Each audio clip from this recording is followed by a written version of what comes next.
I'm getting old, folks, and chances are if you're still playing RuneScape, you are too. Now, last year I maxed my account, which means every Iron Man and their mother started crawling out of the woodwork attempting to indoctrinate me into their cult. Well, I, for one, am immune to their propaganda, and I'm here to show the world how much fun rebuilding a main from scratch can be. We're going to be starting at 0 gold and trying to get not 1, not 2, but all 3 mega rares. We'll be trying out bossing, skilling, and anything in between to get ourselves there. And I hope you'll come along for the journey as I transition from old to gold. God damn it, I forgot to hit record. Hello everyone, it's me back again.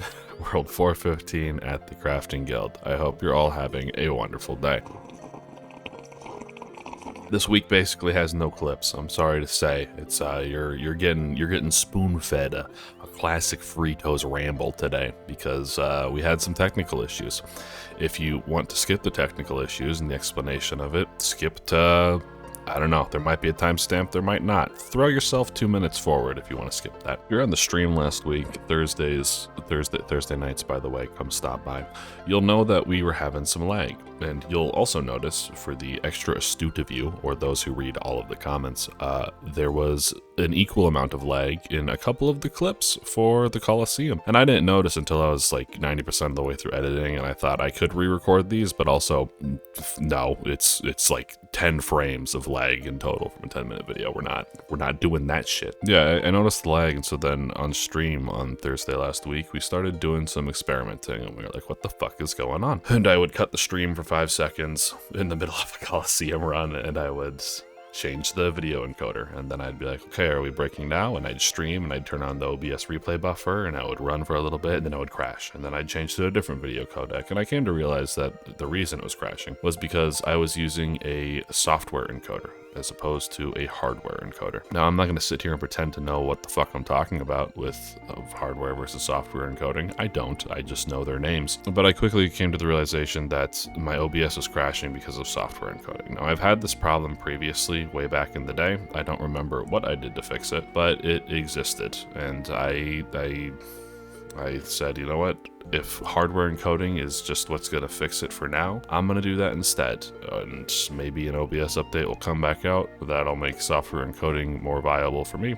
Whatever. Anywho, I started doing hardware encoding, and then I came to the realization the video editing software that I have used for 3 years now does not decode hardware video codecs without having their studio version. So if I'm doing a hardware, or if I'm doing a GPU or a hardware encoding setting, I'm not going to be able to put that into my project and edit these lovely videos for you. And so I thought to myself, well, fuck. Am I dropping $300 to continue doing this with high quality and precision? No, I'm not. I'm not going to do that. I love what I do here. I love all you very much. I'm not spending $300 on it. I'll tell you that much. It is too much money for me. Anyhow, so I did what any good techie does, and he finds a solution somewhere on the internet. Because if one, you can build it yourself, but it's pretty, I'm not that unique. I'm sure this is a problem that many other people have run into, and as you would find out, there's a program called Handbrake, and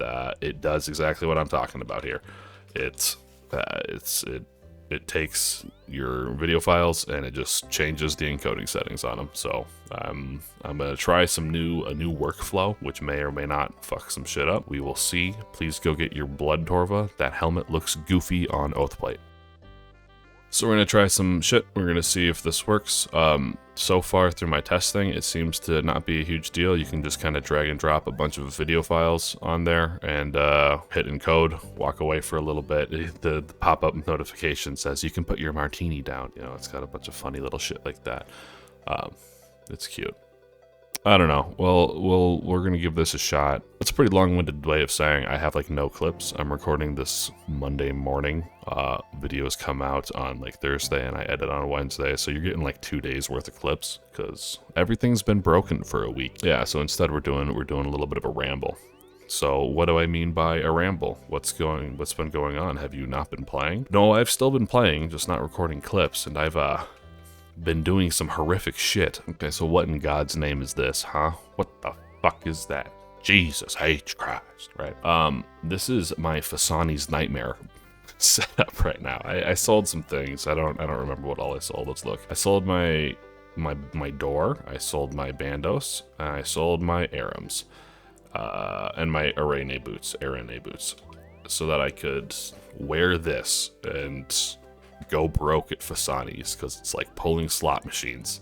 You either get 27 sharks or you get 300 million gold ink mace or harmonized orb, and there's pretty much no in between. So I'm gonna be doing this, and I'm gonna talk about something that's that's had time to like for the dust to settle, but I have not really rambled about it a whole lot, which is Yama versus Phosani's. And the reason I put them in the same category is because Jagex is kind of putting them in the same category, right? Which is when they rolled out these summer sweep up changes, they said, you know, the main reason for knocking off one of Phosani's phases was so that it could come more in line with similar bosses like Yama.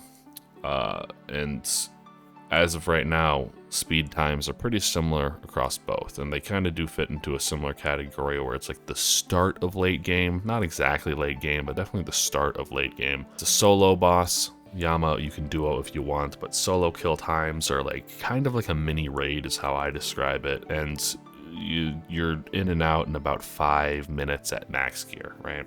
And now that the dust has settled and we've had time to play with Yama, I am a firm believer that even though Yama is quite a bit flashier, I think Phosani's is still the better fight, and I'll explain why. Now I know I've already queued up a good amount of rage bait, and I'm excited for those comments down below. Please expect no response, but I do feel obligated to put the disclaimer here of this is an opinion, and opinions are like assholes. Everybody has them.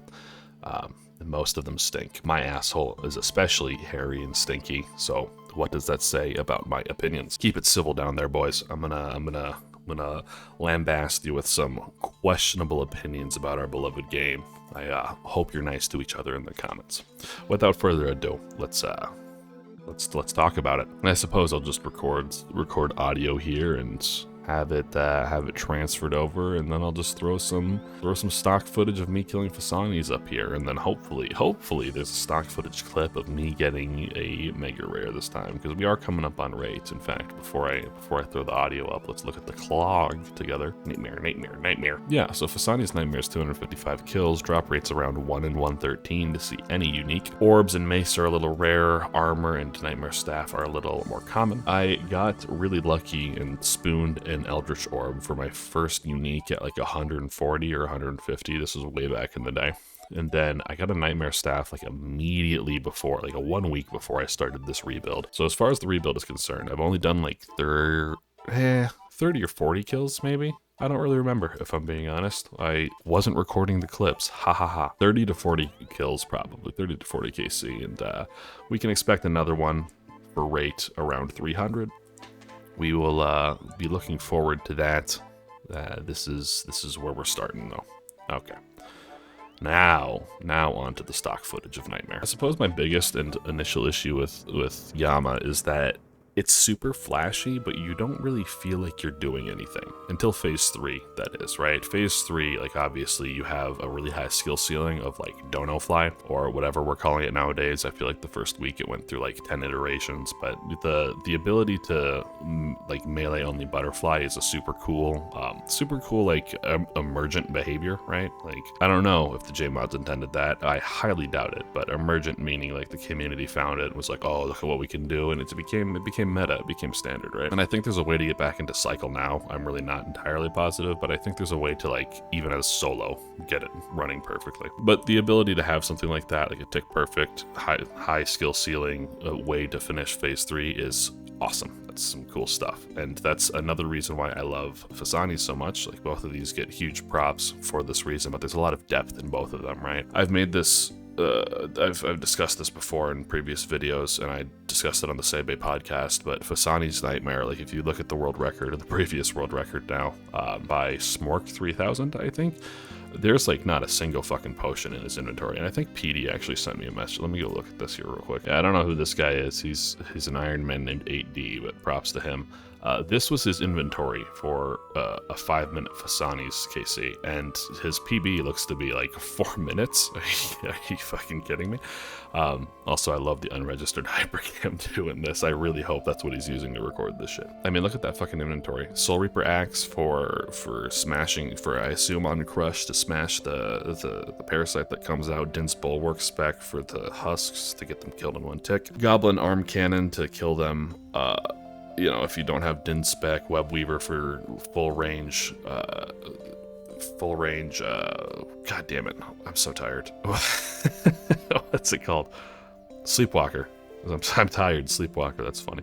For full range Sleepwalker kills, a Halberd so that you can kill the final Sleepwalker 1 tile away and get it dead an extra tick. Like, and then he has a Saturated Heart, a single Sandfew, a Surge Potion, I think there's a Zamorak Brew there, and then 2 doses of combat. Like, look at that. That is a setup and a half, folks. And then, of course, max melee with Crush, max mage for the pillars. It's just like the amount of depth that goes into something like this. That's why these 2 bosses are so cool. And let me be clear too. Let me be clear. This is not me shit talking Yama. Okay, Yama's a phenomenal boss. I just personally think that Phosani's is a little bit better. And the main reason for that is Phosani's, you are always engaged. Okay, you do not breathe at Phosani's. Okay, you fuck up and you eat shit. Right? You're always switching prayers. You're always dodging the black spots on the ground. You are always looking at the next special attack, and then as soon as that, you know, as soon as she loses her shield or her HP, you're running around the room while doing all of this, attacking the 4 pillars, right? There's a lot of movement that's involved. You do not go more than a second without switching a prayer, moving, switching some gear, doing something, right? You are constantly switching, doing something, being involved with the fight. I feel like Yama especially, there's a lot of downtime, you know, and there is ways to fill that space, right? Like, you could be flicking your prayers, you could be moving around to drag him to more ideal spots, you could be doing stuff. This is all could be doing stuff, you know, optimization things. This is not the fight requires you to be engaged and on your toes and paying attention. You know, it's a difference between like a requirement of engagement and doing things to keep yourself engaged, and I think those are 2 very different things, right? I want a boss to engage me. I don't want to have to do things myself to be engaged. And Phosani's does a phenomenal job of that, right? She's constantly throwing out different special attacks that you have to be reacting to. She's constantly throwing black shit on the ground that you need to be dodging, and then every attack you have to probably be switching a prayer. Yama, to me, for the first 2 phases, again, I said this already, but again, for the first 2 phases, it feels like you are throwing on melee prayer and just sitting there and whacking him. And then when the special attacks come, you move on to the tile. And that's kind of a nice transition into my gripe, my second major gripe with Yama, is that he, you know, the phase 1 and phase 2 special attacks with the sigils are cool, and they are animated differently, but it's the same fucking concept, right? If there's an orange attack, stand on the orange thing. If there's a purple, black, blue, I'm pretty fucking colorblind, so it's one of those colors. If there's one of those 3 attacks, then you stand on the corresponding sigil, you know? Like the meteor versus the flame attack from wave 1 to wave 2 is cool, and don't get me wrong, when I saw that meteor on day 1, I was like, holy shit. But it's still the same premise, right? And yes, the meteor will turn off your run, and yes, you have to start dodging waves in the second phase, but it still just comes down to stand near the sigil. When you see that color, walk onto the sigil. And it becomes pretty... It feels dull, you know. The differences in special attacks with Phosani is like thematically really cool, but also like mechanically super different. Like, oh, she implanted a parasite under your skin. Okay, well, you need to drink a Sandfoo serum so that when the parasite comes out, it's in a weakened form, and then you need to switch to a crush weapon to smack it over the head, and hopefully kill it in 1 hit, or else it's going to start running around and healing pillars or healing Phosani. Right, that's cool. Phosani's gonna root you and put 2 little gremlins grabbing your ankles, and 1 attacks with mage, 1 attacks with range, whip something out quickly to kill them both. She's gonna jump into the middle of the room and make it so only 1 quadrant is okay to stand in, right? I mean, that's not super in-depth, but it still gets you moving. She's gonna jump to 1 side of the room and go, rah, and then like fly across it, right? Again, another movement-based thing, but still thematically different. Cool. Like, all 4 of these are super different, and it feels to me like a lot more thought and care was put into it, versus there's an orange attack, stand on the orange tile. There's a blue attack, stand on the blue tile. You know, the only real, like, super big switch up mechanic wise that Yama has is when he phases and he sends you at 66 and 33 and 75 and 50 during Awaken. But like when he sends you to the pillars with the Judge of Yama out on either side of the room, right? You have to jump across and dodge those, and then, you know, you're switching between melee and mage until the judge is dead, and then you go back. Super thematically cool, points there, wonderful, great shit. Reminds me very much of like the Parasite or the Husks, right? An ad shows up for my WoW players out there. Kill the ad. An ad shows up with certain, you know, special ways to kill him. There's a little bit of in-depth, right? You always max, so you can SGS spec him for some health if you want, right? That's a pretty common thing to do. You know, props there, points there, but the general specials with the orange and the blue just feel lackluster to me. A third gripe, which I know some of you know is coming, I'm ready for at least one comment about this, and it's minimal. It's really not that big of a deal, but I have to say it. Because it's who I am. But chip damage, come on, why was it necessary? You know what I mean? Like it wasn't even like big enough to care, right? Like you don't even really have to out-eat it throughout the fight. But if you don't even really have to out-eat it throughout the fight, why is it there? Why am I praying melee and still getting hit 3 through prayers? Was it necessary? Did you really have to do that? Was it just to piss me off? Was that was that it? I don't know. Chip damage never feels like it has a good place for me, because either the chip damage is too much and it becomes annoying, right? You're punishing the player for doing what they're supposed to do, right? Okay, pray melee against the giant axe, but also fuck you, take damage, right? Or it's minimal enough to where it's like you're praying against them and you take damage through it, but then at that point, like why? Why not just, if you're praying melee, no damage. If you're doing what the mechanics are, if you're doing the intended mechanics, then don't punish him for doing the intended mechanic. And I know that there is a little bit of depth with upkeeping a buff, right?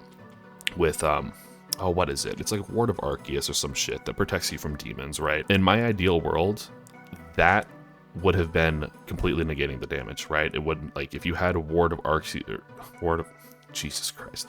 If you had Ward of Arceus up the entire time, then that negates the damage, because then that's an interesting mechanic, kind of, right? You have buff maintenance. You got to make sure that you have full buff uptime in order to avoid damage. That is a mechanic that you can actively control, right? It's not a kind of half punishment where even though you have the Ward of Arceus up, it reduces the chip damage. Like, just all or nothing is my personal opinion. Again, that's what this whole video is, personal opinions. But I would have so loved to see Ward of Arceus completely remove chip damage. I would have been a happy camper. But instead, I'm a salty little sailor. And here we are. I will say, and this isn't like even points to both of them necessarily, this is just, I think it's kind of cool how things are kind of fleshing out. I don't agree with niche escape, and what I mean by that is, like, you know, we have 3 mega rares and we have best in slot armor. Do we keep adding on to the best in slot armor? No, we make niche armor, like Inquisitors, like Oathplate, like Virtus, right? Things that are very niche and specified towards certain things. They're only best in slot in certain niche circumstances, right? I don't fully agree with doing niche escape, but I do like how we have 2 bosses that are at a similar level that drop best in slot for Crush and best in slot for Scythe. Slash. Same shit. Best in slot for Crush versus Slash, and they're like kind of mirror images of one another. In a similar vein, I don't really want to critique the drop tables of either of these guys, because I have no fucking stake in it. I don't care. I'm a main. I know Iron Men probably have some shit to say about it, but do their opinions really matter? What I can say is that as a personal preference, I really like the fact that Phosani's is like, you either get 350 mil or you get 20 cooked bass. Like even, it's just the shit. Like, I feel like the drop table is just a shit post. Like, I don't know who is in charge of it, but it is funny as hell to me. And I know Yama's not exactly like that. Yama's a better stream of constant income, but I personally think it's really funny that you either get one of the best weapons in the entire game, or you get 10 Zamorak brews. Oh god, I know a lot of you don't think it's that funny, but it really brings a lot of joy to my heart. I'm gonna stop the recording here. I think that's a pretty good amount of yapping for Phosanis versus Yama. If anything else comes up, I'll be sure to mention it, and hopefully we'll have some more clips tacked onto the end of this. But we will see. I love you all very much. Enjoy the rest of the video here. Might be cold, that's why I bought a heater for his thighs. And I know it's not your time. Bye-bye. When a word to the wise, when the fire dies, you think it's over, but it's just begun.